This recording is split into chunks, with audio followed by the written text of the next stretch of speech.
Hi സുഹൃത്തുക്കളെ, കാത്തിരിപ്പിനൊടുവിൽ industries extension ഓഫീസറുടെ notification വരികയാണ്.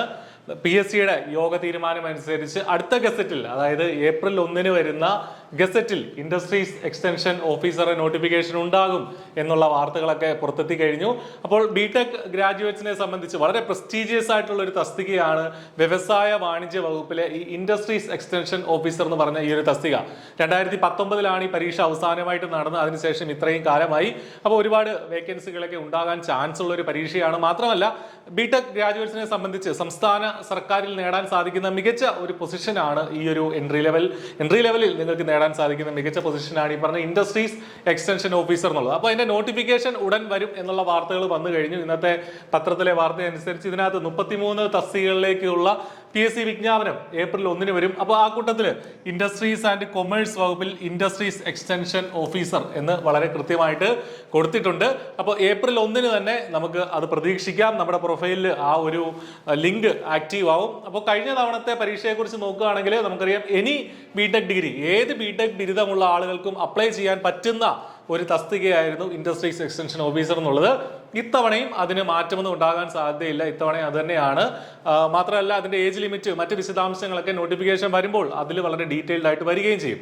കഴിഞ്ഞ പരീക്ഷ ഡിസംബർ 2019 നടന്നത്. അതിന്റെ റാങ്ക് ലിസ്റ്റ് 2021 വന്നത്, 2021 ഡിസംബറിൽ.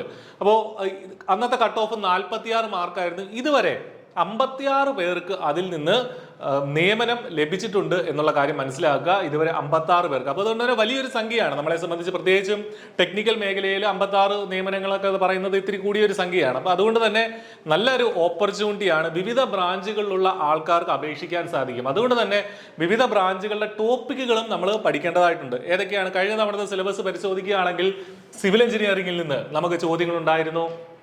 ഇൻഡസ്ട്രിയൽ മാനേജ്മെന്റ് ആൻഡ് ഇൻഡസ്ട്രിയൽ എഞ്ചിനീയറിംഗിൽ നിന്ന് ചോദ്യങ്ങൾ ഉണ്ടായിരുന്നു. ഇതിനൊക്കെ ഡീറ്റെയിൽഡ് ആയിട്ടുള്ള സിലബസ് ഉണ്ട് കേട്ടോ. നമ്മുടെ ചാനലിൽ തന്നെ സിലബസ് അനാലിസിസ് വീഡിയോ ഒക്കെ നമ്മൾ ഓൾറെഡി ചെയ്തിട്ടുണ്ട്. പ്രീവിയസ് ഇയർ ക്വസ്റ്റ്യൻ ഡിസ്കഷന്റെ വീഡിയോകൾ ചെയ്തിട്ടുണ്ട്. അതൊക്കെ നിങ്ങൾക്ക് ചാനലിൽ കാണാൻ സാധിക്കും. അതുകൂടാതെ ബേസിക്സ് ഓഫ് മെക്കാനിക്കൽ എഞ്ചിനീയറിംഗിന്റെ ഭാഗത്ത് നിന്ന് കുറച്ച് ടോപ്പിക്കുകൾ ഉണ്ടായിരുന്നു. ഇലക്ട്രിക്കൽ എഞ്ചിനീയറിംഗിന്റെ ഭാഗത്ത് നിന്ന് 3-4 ടോപ്പിക്കുകൾ നമുക്ക് കാണാൻ സാധിച്ചു. അതിനുശേഷം ഇലക്ട്രോണിക്സ് എഞ്ചിനീയറിംഗിന്റെ ഭാഗത്തു നിന്നുണ്ടായിരുന്നു. അവസാനമായി കമ്പ്യൂട്ടർ സയൻസ് ആൻഡ് എഞ്ചിനീയറിംഗ് എന്ന് പറഞ്ഞ ഭാഗത്തു നിന്നും എന്തുണ്ടായിരുന്നു? ചോദ്യങ്ങൾ ഉണ്ടായിരുന്നു. അതിന്റെ ടോപ്പിക്കുകൾ നമുക്ക് പഠിക്കേണ്ടതായിട്ടുണ്ടായിരുന്നു. അപ്പോൾ വിവിധ ബ്രാഞ്ചുകളിലുള്ള ആളുകളായതുകൊണ്ട് തന്നെ ഈ ടോപ്പിക്കുകളൊക്കെ നമുക്ക് പഠിക്കേണ്ടിയിരിക്കുന്നു. ഇപ്പോൾ നോട്ടിഫിക്കേഷൻ വന്നാൽ, ഏപ്രിലിൽ നോട്ടിഫിക്കേഷൻ വന്നാൽ നമുക്കറിയാം ഈ വർഷം എൻഡോട് കൂടിയോ അല്ലെങ്കിൽ അടുത്ത വർഷം തുടക്കത്തിലോ ഈ പരീക്ഷ നടക്കുകയുള്ളൂ. അപ്പോൾ അതുകൊണ്ട് തന്നെ അത്രയും സമയം, കുറഞ്ഞതൊരു 7 മാസമെങ്കിലും സമയം നമുക്ക് ഈ ഒരു പരീക്ഷയ്ക്കായിട്ട് പഠിക്കാനായിട്ട് കിട്ടും. പ്രത്യേകിച്ച് നിലവിൽ അസിസ്റ്റന്റ് ഡയറക്ടർ പരീക്ഷയ്ക്കായിട്ട് അസിസ്റ്റന്റ് ഡയറക്ടർ നോട്ടിഫിക്കേഷൻ ഓൾറെഡി വന്നു കഴിഞ്ഞു. അതിൽ നിങ്ങൾ അപ്ലൈ ചെയ്തിട്ടുണ്ടാവും. അപ്പോൾ അതിന് പഠിക്കുന്ന ആളുകളാണെങ്കിൽ അതിനോട് ചേർത്ത് വെച്ചിട്ട് ഇൻഡസ്ട്രീസ് എക്സ്റ്റൻഷൻ ഓഫീസർ പരീക്ഷയ്ക്കായിട്ട് നിങ്ങൾക്ക് പഠിക്കാനായിട്ട് സാധിക്കും. താരതമ്യേന IEOയ്ക്കാണ് കൂടുതൽ വേക്കൻസികൾ ഉണ്ടാവുക. രണ്ടിന്റെയും സിലബസ് തമ്മിൽ ചെറിയ വ്യത്യാസങ്ങൾ മാത്രമേ ഉള്ളൂ. I+ ഇൻഡസ്ട്രീസ് എക്സ്റ്റൻഷൻ ഓഫീസർ പരീക്ഷയ്ക്കായിട്ട് വളരെ ഇന്റൻസീവ് ആയിട്ടുള്ള കോച്ചിങ് നടത്തുന്നുണ്ട്. ഒരു സ്പെഷ്യൽ ബാച്ചിൽ നിങ്ങൾക്ക് എൻറോൾ ചെയ്യാൻ സാധിക്കും. ഈ വീഡിയോടൊപ്പമുള്ള ഡിസ്ക്രിപ്ഷനിൽ കോഴ്സിന്റെ ലിങ്ക് തന്നിട്ടുണ്ട്. വളരെ ചെറിയ ഫീസിൽ.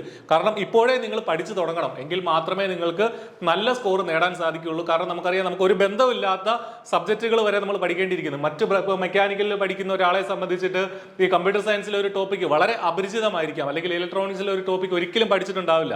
അപ്പോൾ അത്തരം ടോപ്പിക്കുകൾ പഠിക്കണമെങ്കിൽ എന്താ നമ്മൾ ചെയ്യേണ്ടത്? വളരെ നേരത്തെ നമ്മൾ സ്റ്റാർട്ട് ചെയ്യണം. അപ്പോൾ അതനുസരിച്ചാണ് I+ ക്ലാസ്സുകൾ അറേഞ്ച് ചെയ്തിരിക്കുന്നത്. ഏറ്റവും ബേസിക്കിൽ നിന്ന് തുടങ്ങി എല്ലാവർക്കും മനസ്സിലാകുന്ന വിധത്തിൽ തന്നെയാണ് നമ്മുടെ ക്ലാസ്സുകൾ ഉണ്ടാവുക. അപ്പോൾ ഒട്ടും വൈകണ്ട, നിങ്ങളുടെ നോട്ടിഫിക്കേഷൻ വരുന്നവരെയൊന്നും കാത്തിരിക്കേണ്ട. ഇന്ന് തന്നെ നിങ്ങളുടെ പഠനം ആരംഭിക്കുക.